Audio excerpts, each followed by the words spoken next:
Eastern Integrative Medicine and Ancient Sound Healing Treatments for Stress. Recent research advances. This was printed in the IMCJ, the Integrative Medicine, a clinician's journal.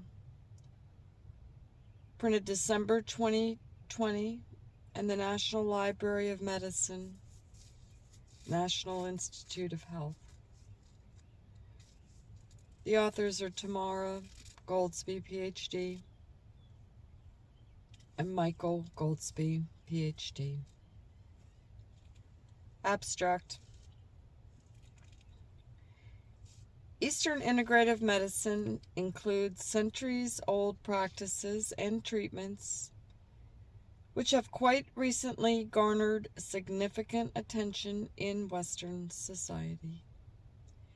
Numerous traditional medicine techniques such as yoga, sound healing, qigong, tai chi chuan, and acupuncture have recently been studied in relation to their potential for reduction of human chronic stress, a widespread societal health problem.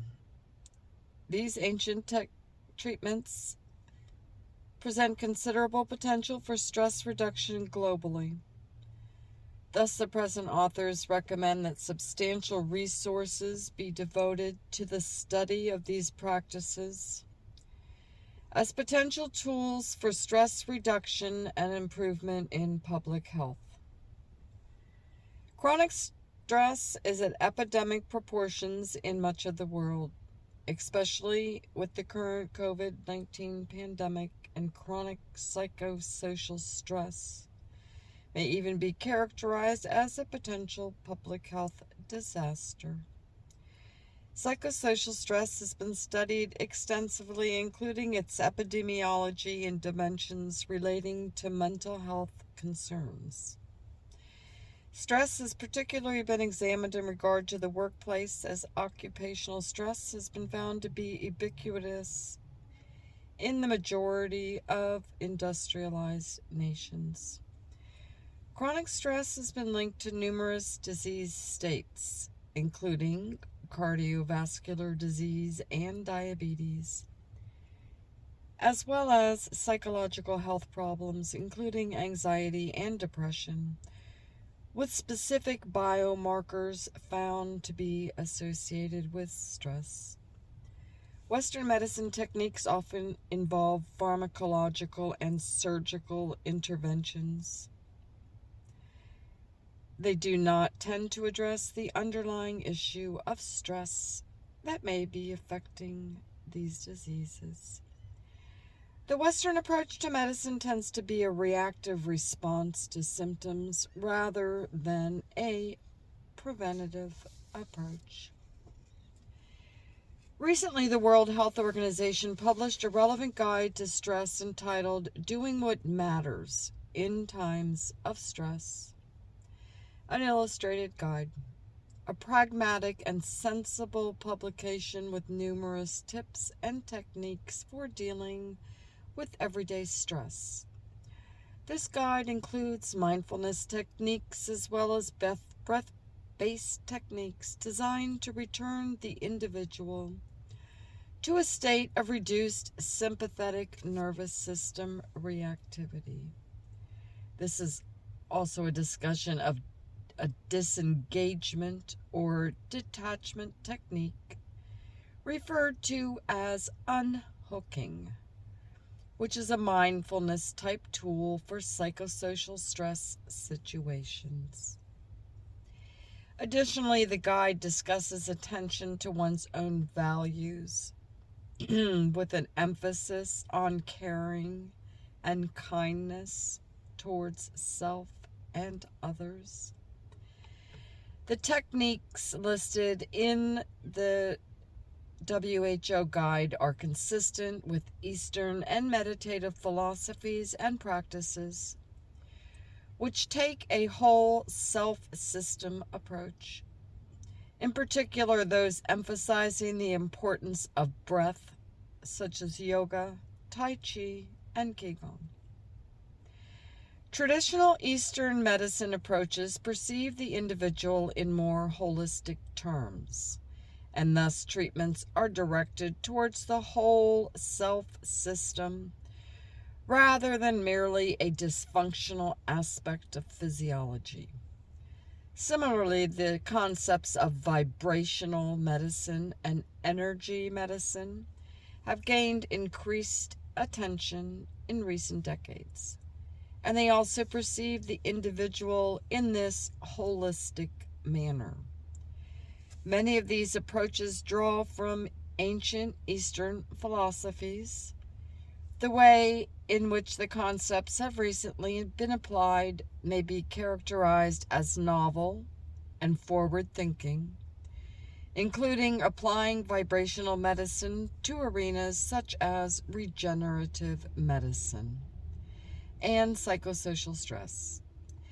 These approaches are sorely needed in a current society as more individuals display numerous symptoms of chronic stress. Fortunately, the old ways of traditional Eastern medicine are returning to popularity and coming to the forefront. This return to traditional ages-old medicine yields new promise for the reduction and potentially even elimination of chronic stress and its damaging results. There are numerous traditional medicine techniques from the East, including yoga, Tibetan sound healing, acupuncture, tai chi, and qigong, among others, that have recently been recognized around the globe for their potentially relaxing and healing properties. Movement-based therapies, yoga, tai chi, and qigong.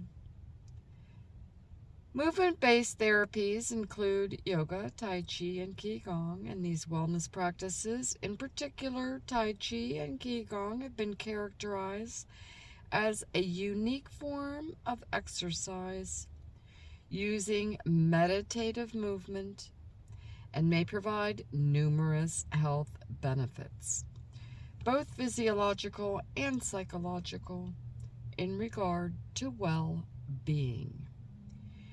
The health enhancement properties of these therapies are described as the 3 regulations. Focus on the body, involving movement and posture. Focus on the breath. And focus on the mind or contemplative components. The movement-based therapies of yoga, tai chi, and qigong have been associated with improved mood regulation. These effects may be particularly derived from slow breathing affecting the sympathetic nervous system. Another theory of the calming effects of these practices includes the movement of the body's life force energy, known as ki or prana, through the body, making room for healthy life force energy to enter. Physics tells us that there's no difference between energy and matter. Thus, this may be applied to the human biofield of the body. Numerous studies have examined these movement-based therapies with positive associations in stress reduction. Yoga has been studied extensively, and in particular examined in regards to stress and diseases that have been associated with stress. One such study focused upon Raja Yoga meditation with type 2 diabetes patients and discovered that long-term Raja Yoga meditation was associated with significant reductions in blood glucose total cholesterol and serum triglycerides. In fact, due to yoga's potential balancing, harmonizing, and stress reduction effects, it shows promise in assisting in the management of diabetes itself, as discussed by Ravindran and colleagues. Additionally, yoga may be useful in the management and reduction of hypertension and the reduction of lower back pain. Moreover, practices that decrease stress and increase feelings of well-being may be even more relevant since the global COVID-19 pandemic. And a yogic lifestyle may hold promise in that regard. Those in healthcare positions are known to experience high levels of stress and burnout. A yogic lifestyle may offer a potential stress treatment option. A recent study found that instituting a 4-week pilot program of a yogic lifestyle, including diet, exercise, and mindfulness, increased participant self-compassion and decreased stress for healthcare staff. There are numerous philosophies regarding yoga-based practices and techniques. One study sought to examine differences in breath-based versus movement-based yoga practices and found that both groups had reductions in salivary cortisol levels and reported stress. Additionally, the breath-based yoga group showed improvement in sustained attention. And moreover, a meta-analysis revealed that yoga was associated not only with reduced cortisol levels, but also blood pressure and heart rate variability, as well as fasting blood glucose levels. The analysis determined that yoga may indeed be useful in regulating the sympathetic nervous system, and this is particularly interesting when considering the characterization of the majority of these measures as physiological measures of stress. It may be theorized that yoga's benefits may be derived partially due to the removal of blockages in the body's energy centers, or what has been termed chakras, which have been linked to the vagus nerve. Whatever the exact mechanism, yoga has become an evidence-based form of traditional medicine, with numerous studies demonstrating promising results. Furthermore, instituting a yogic lifestyle may be just what the doctor ordered, so to speak, with additional well-being outcomes yet to be discovered. In an intriguing paper, a yogic lifestyle has been proposed as a potential tool in targeting cancer stem cells, with the author calling on further research in this arena. Traditional techniques involve the meridians and or the chakra system. Acupuncture. Acupuncture is a complex technique based on Chinese medicine philosophy regarding the body's meridians, and could be characterized as a link to the principles of yin and yang. Yang is represented by the needle points with their sharp metallic focus points, while yin is represented by the human body, which is softer, more complex, and organic.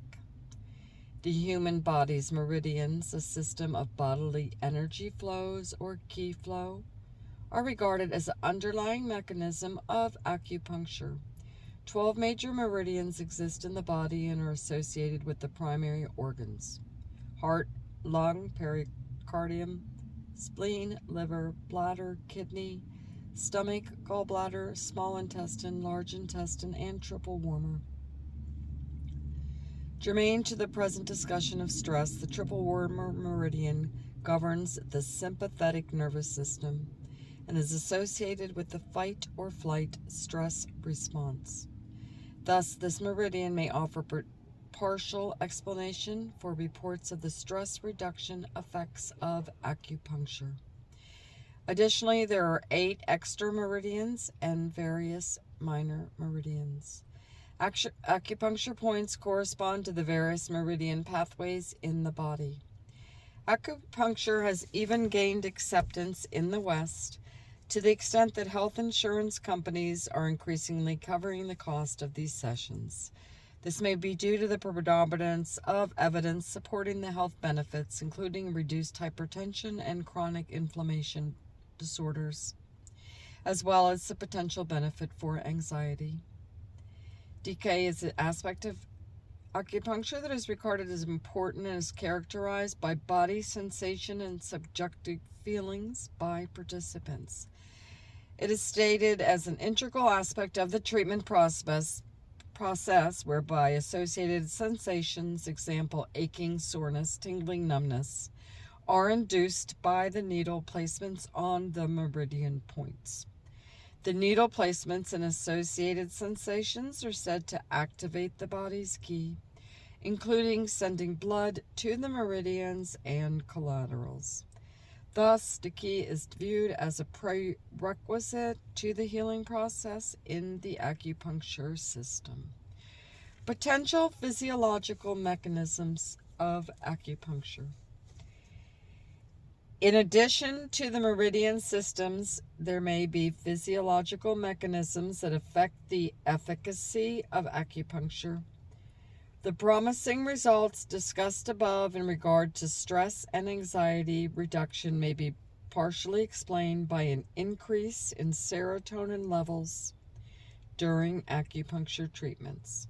One intriguing theory of the underlying mechanism by which acupuncture is effective for stress reduction and analgesia is potential stimulation of the vagus nerve by particular acupuncture points.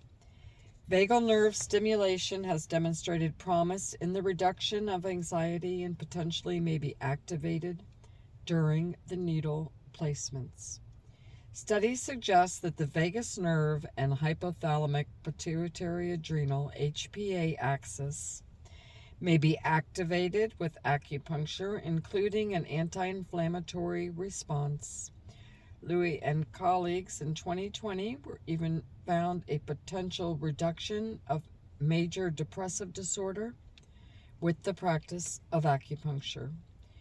Other traditional techniques involving the meridians and or chakra system.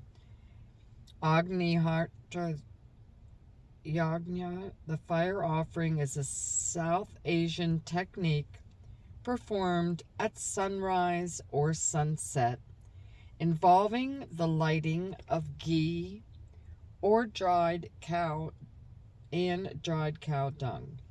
Rice is offered to the fire in an inverted copper container, and the practice involves the chanting of mantras to the fire, Agni, and to the sun, Surya.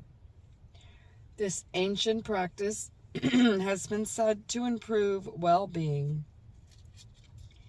and balance the body's chakra system through the movement of prana, or life force energy. Nalachalan Trivedi examined the fire ablation in a case study of 4 participants that yielded reduced self-reported anxiety as well as a resultant trend of reduction in the galvanic skin response, GSR, indicating a reduction of stress levels. Moxibustion is a practice that involves burning the dried and powdered leaves of the Artemisia vulgaris plant placed on or near the skin along the meridian channels. Xu and others found that moxibustion demonstrated promise in the reduction of fatigue in chronic fatigue syndrome and in regulating the autonomic nervous system. Additionally, a recent study found that moxibustion appeared to assist in reduction of chest discomfort and negative emotions for patients suffering from COVID-19 symptoms. Moreover, moxibustion, as well as acupuncture and acupressure, appeared to reduce symptoms of anxiety and depression in perinatal women. Thus, moxibustion shows promise in reduction of negative emotions and should be further studied in regard to reducing symptoms of stress. Traditional sound healing techniques. Tibetan singing bowls.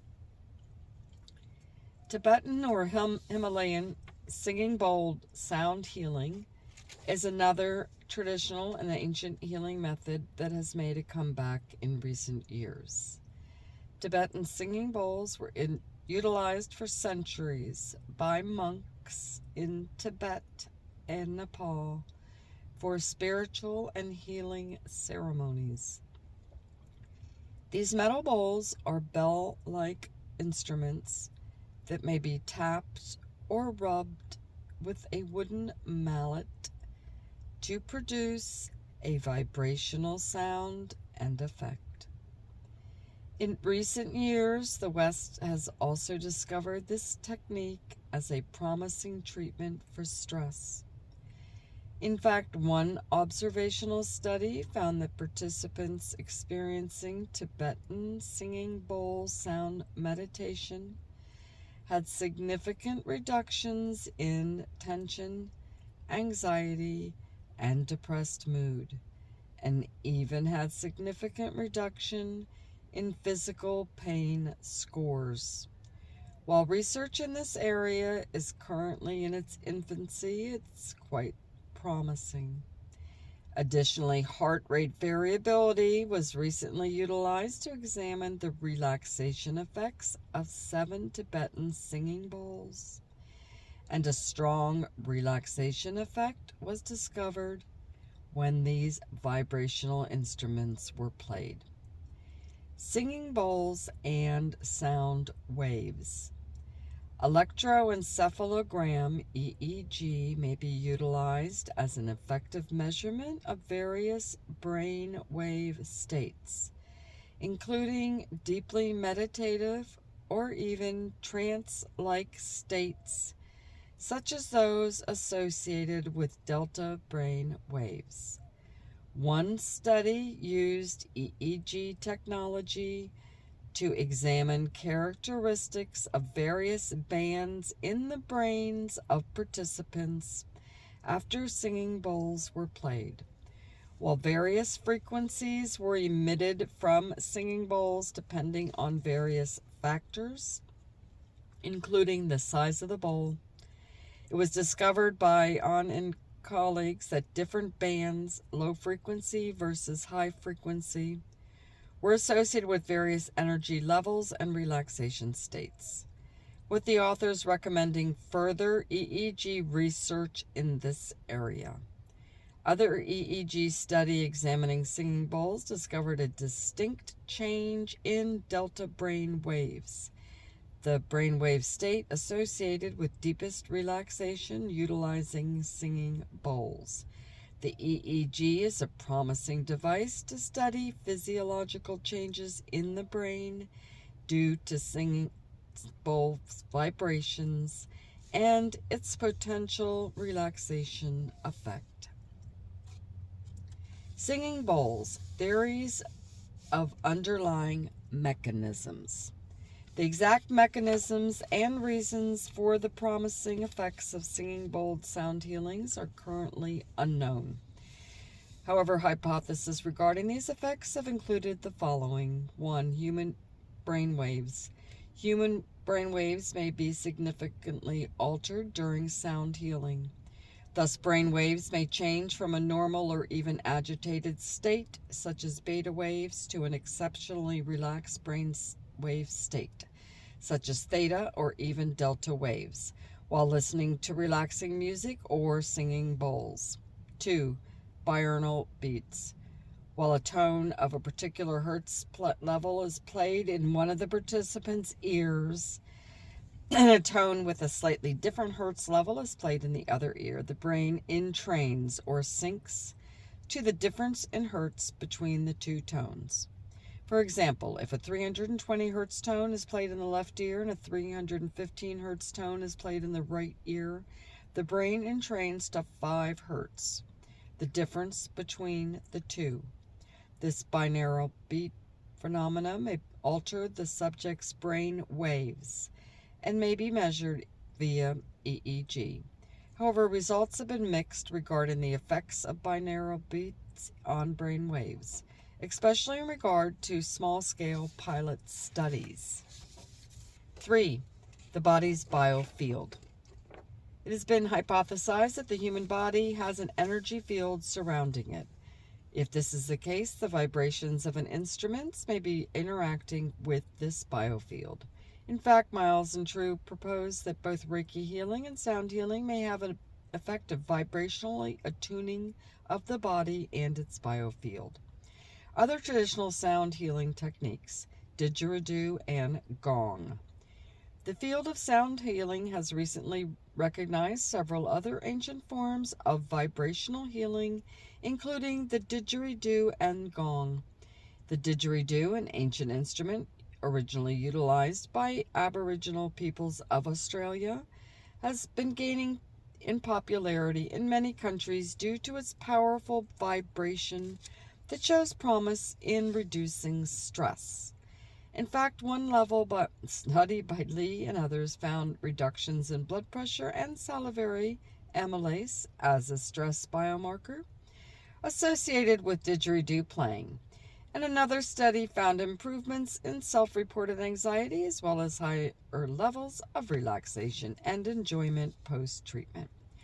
The gong is a potentially powerful vibrational instrument that has captivated many globally.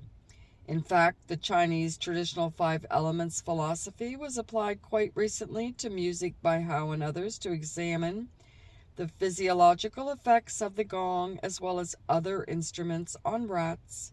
It was discovered that when the gong was played for rats, this powerful instrument increased levels of the excitatory and motivational neurotransmitter glutamic acid and decreased the inhibitory neurotransmitter gamma-aminobutyric acid, GABA. While we may extrapolate from this study on rats, further study is necessary to investigate the physiological effects of this potentially powerful vibrational instrument upon humans. The present paper distinguishes vibrational musical instruments from merely music therapy. As has been discussed, there may be additional effects that have yet to be proven but appear to show substantial promise, including traditional 5-medicine 5-tone therapy, Ayurveda and Siddha medicine. The ancient mind-body wellness practices of Ayurveda and Siddha medicine have stood the test of time and display promise in assisting with well-being and dealing with psychosocial stress. The ancient East Indian practice of Ayurveda is said to be at least 3,000 years old and is based in the belief of the balance between body, mind, and spirit. It has shown promise in regard to various psychosocial and emotional stress challenges, including depressed mood, as well as potentially assisting with recent psychosocial stress due to the global COVID-19 pandemic. Siddha medicine is considered one of India's oldest forms of medicine and is based in ancient medicinal and spiritual practices with benefits as yet to be discovered in the West. In fact, in the Lancet Psychiatry, a systematic review proposes that practitioners of traditional and complementary approaches such as these from India and China forge collaborations with Western medicine practitioners to assist patients with healthcare and psychological well-being. Criticisms of alternative medicine.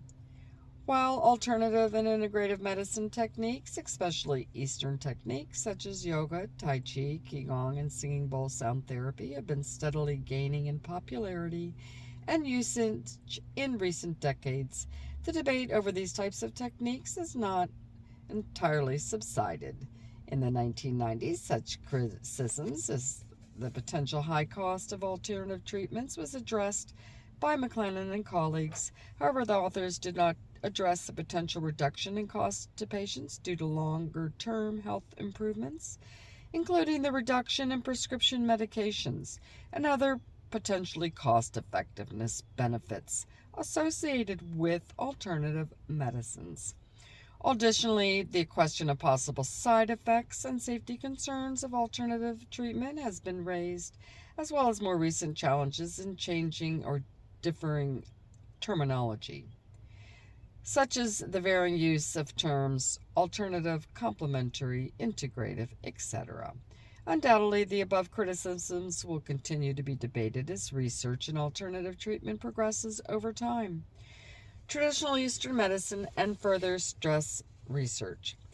There are numerous healing techniques under the umbrella of Eastern integrative medicine and other traditional perspectives. However, the present paper is not meant to be a comprehensive review.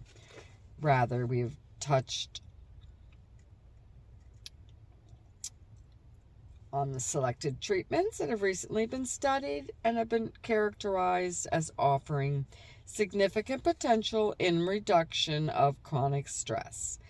The present authors propose that the traditional medicine techniques discussed be studied extensively in order to assist chronically stressed individuals and societies in reducing their physical and mental health challenges that may be stress-related.